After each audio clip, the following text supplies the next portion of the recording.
موعد مباراة الزمالك وبيراميدز القادمة في الدوري المصري والقناة الناقلة وملعب المباراة. في البداية متابعينا الكرام ما تنسوش العمر بلايك للفيديو والاشتراك بالقناة وتفعيل زر الجرس.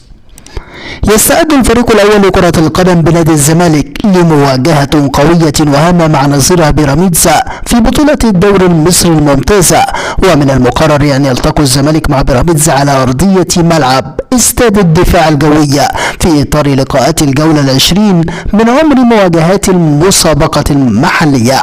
وكان الزمالك انتصر على سموحة بنتيجة 3-1 في المباراة التي أقيمت يوم 13 فبراير الجاري على ملعب استاد برج العرب بالإسكندرية ببطولة الدوري المصرية.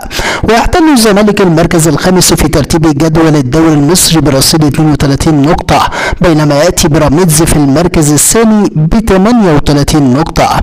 أما عن موعد المباراة، موعد مباراة الزمالك وبيراميدز هو يوم الجمعة القادم الموافق 3 مارس على استاد ملعب الدفاع الجوية، وستنطلق الصافرة بداية المباراة في تمام الساعة 6 مساء بتوقيت الجزائر والمغرب وتونس، 7 مساء بتوقيت مصر وفلسطين والأردن وسوريا والسودان ولبنان وليبيا، 8 مساء بتوقيت السعودية والعراق والكويت وقطر والبحرين واليمن، 9 مساء بتوقيت الإمارات وسلطنة عمان.